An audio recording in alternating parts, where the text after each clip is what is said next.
বাড়ির কাজ শেষ হলে আমার এক পরিচিত কেয়ারটেকারকে তার পরিবারসহ সেখানে থাকতে দেই। তার নাম ছিল মিজান। তার স্ত্রী আর ৩ বছরের একটা ছেলে ছিল। ছেলেটার নাম রায়ান। প্রথম ২ মাস যাবৎ সব কিছুই ঠিকঠাক চলছিল, কিন্তু তারপর থেকেই মিজান ফোনে অদ্ভুতভাবে কথা বলা শুরু করলো। স্যার, আমার ছেলেটা ভালো নেই। আমি ভাবলাম হয়তো কোনো অসুখ করেছে। বললাম ডাক্তার দেখাতে। কিন্তু মিজান বলল, স্যার, এটা অসুখ না। আমার রাতে আমার ছেলেটা একদম বদলে যায়। যখন আমি এই কথাটা শুনি তখনই আমি দেশে আসার সিদ্ধান্ত নেই। বাড়িতে ঢুকেই একটা চাপা ভারী ভাব অনুভব করলাম। বিশেষ করে পিছনের দিকে গেলে যেন আমার নিঃশ্বাস নিতে কষ্ট হচ্ছিল। তখন মিজান আমাকে তার ছেলের কাছে নিয়ে গেল। ৩ বছরের ছেলে রায়ান। তার চোখগুলো অনেকটাই শুকিয়ে গেছে। চুপচাপ এদিক ওদিক তাকিয়ে থাকে। তখন মিজান কাঁপা কাঁপা কণ্ঠে বলল, স্যার, রাতে ও পশুর মতো শব্দ করে দেয়ালের দিকে তাকিয়ে থাকে। কখনো হাসে, আবার কখনো কাঁদে। তারপর সে আমাকে পেছনের দেয়ালটা দেখালো। সেখানে স্পষ্ট নখের আঁচড়ের মতো দাগ। মাটির কাছ থেকে শুরু করে দেয়াল বেয়ে উপরে উঠে গেছে।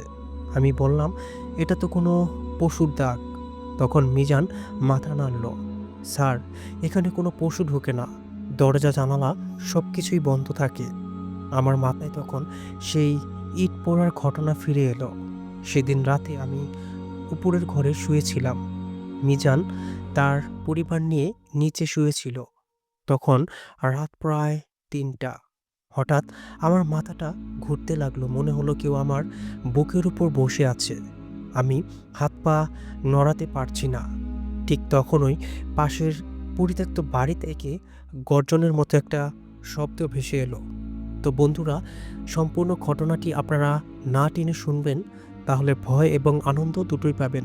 আর আপনারাও আপনাদের সাথে ঘটে যাওয়া সত্যি ঘটনা আমার কাছে পাঠিয়ে দিতে পারেন। আমার কাছে পাঠানোর মাধ্যম হচ্ছে voy3090@gmail.com, হুইচ ইজ voy3090@gmail.com। তো বেশি কথা না বলে আসুন আমরা ঘটনায় চলে যাই। এই ঘটনাটি পাঠিয়েছেন রফিকুল সাহেব, আর ঘটনাটি সংগ্রহ করেছেন ইমরান হোসেন। ২০১৭ সালের কথা। পাহাড়তলী এলাকায় একটা ৩ কাঠার প্লট আমি আমার মায়ের কাছ থেকে উত্তরাধিকার সূত্রে পাই। এলাকাটা বেশ পুরনো ছিল। আশেপাশে বেশিরভাগ বাড়ি তখন বহু বছর আগের তৈরি। কিছু বাড়িতে লোকজন থাকতো, আবার কিছু বাড়ি বছরের পর বছর তালাবদ্ধ থাকতো। তখন আমি সৌদি আরবে থাকতাম। দেশে আসা যাওয়া খুব কম ছিল। ভাবলাম দেশে একটা স্থায়ী ঠিকানা দরকার। তাই ওই প্লটেই একটা দোতলা বাড়ি বানানোর সিদ্ধান্ত নেই। নির্মাণ কাজের দায়িত্ব দিলাম আমার শ্যালককে। আমি শুধু একটাই নির্দেশনা দিয়েছিলাম আমার শ্যালককে, বাড়িটা করার আগে যেন দান সদকা করা হয় আর গরিবদেরকে খাওয়ানো হয়। এই কাজটা আমার বাবা সবসময় করতেন। আমি বিশ্বাস করতাম এতে আল্লাহর রহমত থাকে আর বালা মুসিবত সব দূরে চলে যায়। বাড়ির পেছনের দিকটা ছিল এক পুরনো পরিত্যক্ত বাড়ির সাথে লাগোয়া। সেই বাড়িটা অনেক বছর ধরেই খালি পড়েছিল। কেউ সেখানে থাকতো না। রাতের বেলায়ও সেখানে কোনো আলো জ্বলতো না। একদিন আমার শ্যালক আমাকে ফোন করে জানালো, দুলাভাই, আজকে রাতে একটা অদ্ভুত ঘটনা ঘটেছে। সে বলল, পেছনের দেয়ালে ইট বসানোর পর হঠাৎ করে উপর থেকে একসাথে অনেকগুলো ইট খুলে পড়ে যায়, অথচ সেখানে কেউ কাজ করছিল না। এতে করে ২ জন শ্রমিক আহত হয়। আমি জিজ্ঞাসা করলাম, বাতাস অথবা ঝড় ছিল কি? সে বলল, না, কিছুই ছিল না। পরিবেশটা একদম শান্ত ছিল। ঘটনাটা অস্বস্তিকর লাগলেও আমি ভাবলাম হয়তো কাজের কোনো ভুল ছিল, এজন্যই হয়তো এরকম হয়েছে। বাড়িটা করা শেষ হলে আমি সেখানে আমার পরিচিত এক কেয়ারটেকারকে তার পরিবার সহ থাকতে দেই। লোকটার নাম ছিল মিজান। সে তার স্ত্রী আর ৩ বছরের একটা ছেলে ছিল। সেটা তার নাম ছিল রায়ান। সে রায়ানকে নিয়ে সেই বাড়িতে উঠে প্রথম ২ মাস সবকিছুই ঠিকঠাক চলছিল। কিন্তু তারপর থেকে মিজান ফোনে অদ্ভুতভাবে কথা বলা শুরু করে। সে বলে, "স্যার, আমার ছেলেটা ভালো নেই। আমি ভাবলাম হয়তো কোনো অসুখ করেছে।" তাকে বললাম ডাক্তার দেখাতে, কিন্তু মিজান বলল, "অসুখ না স্যার, রাতের বেলায় আমার ছেলেটা একেবারেই বদলে যায়।" এটা শুনে আমি তখন দেশে আসার সিদ্ধান্ত নেই। দেশে এসে বাড়িতে ঢুকেই একটা চাপা ভারী ভাব অনুভব করলাম। বিশেষ করে পিছনের দিকে গেলে যেন নিঃশ্বাস নিতে কষ্ট হচ্ছিল আমার। মিজান আমাকে তার ছেলের কাছে নিয়ে গেল। ৩ বছরের রায়ান, তার চোখগুলো অনেক শুকিয়ে গেছে, চুপচাপ এদিক ওদিক তাকিয়ে থাকে। মিজান কাঁপা কণ্ঠে বলল, "স্যার, রাতেও পশুর মতো শব্দ করে, দেয়ালের দিকে তাকিয়ে কখনো কাঁদে আবার কখনো হাসে।" তারপর সে আমাকে পেছনের দেয়ালটা দেখালো। সেখানে স্পষ্ট নখের আঁচড়ের মতো দাগ।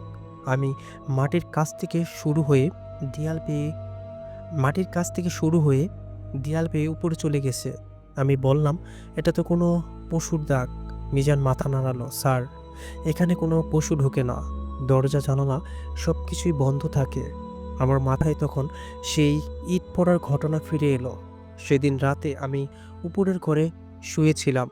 নিচে মিজান তার পরিবার নিয়ে শুয়েছিল। তখন রাত প্রায় ৩টার মতো। হঠাৎ আমার মাথা ঘুরতে লাগলো। মনে হলো কেউ আমার বুকের উপর বসে আছে। আমি হাত পা নাড়াতে পারছি না। ঠিক তখনই পাশের পরিত্যক্ত বাড়ি থেকে গর্জনের মতো একটা শব্দ এলো।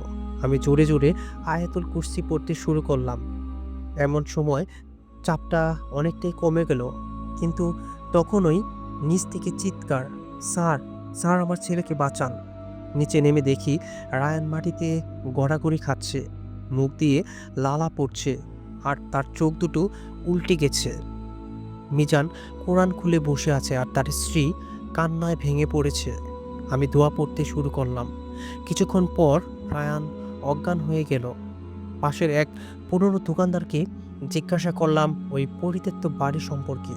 তখন তিনি দীর্ঘশ্বাস ফেলে বললেন, "ওই বাড়িতে আগে এক পরিবার বাস করত। তাদের ছোট নাতনিটা অদ্ভুত এক রোগে মারা যায়। এরপর বাড়িতে কেউ আর টিকতে পারেনি।" এটা শুনে আমার বুকটা কেঁপে উঠল।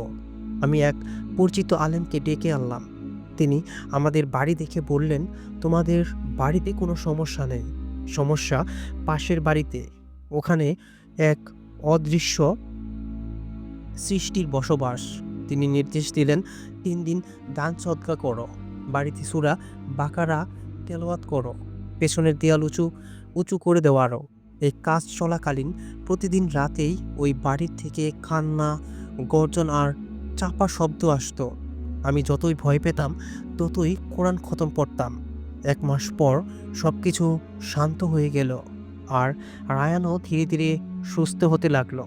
৬ মাস পর পাশের বাড়িটা ভেঙে ফেলা হয়। ভাঙার সময় নাকি মাটির নিচ থেকে কিছু জিনিস পাওয়া গিয়েছিল, কিন্তু কেউ মুখ খুলেনি সেগুলো কি। আজ আমরা নিজেরাই সেই বাড়িতে থাকি। এখন আর বাড়িটা আগের মতো নেই। বাড়িটা এখন খুব শান্ত, কিন্তু আমরা এখনও নিয়ম করে সূরা বাকারা পড়ি আর দান সদকা করি। কারণ আমি নিজের চোখে দেখেছি ফাঁকা মন আর ফাঁকা বাড়ি সবচেয়ে বিপজ্জনক। তো বন্ধুরা, কেমন লাগলো ঘটনাটি অবশ্যই কমেন্টের মাধ্যমে জানিয়ে দিবেন। আর আপনারা কী ধরনের ঘটনা শুনতে চান সেই সব ঘটনা অবশ্যই কমেন্টের মাধ্যমে জানিয়ে দিবেন। কী ধরনের ঘটনাটা আপনারা শুনতে চান। তো আজকে এই পর্যন্তই। সবাই ভালো থাকবেন। টাটা।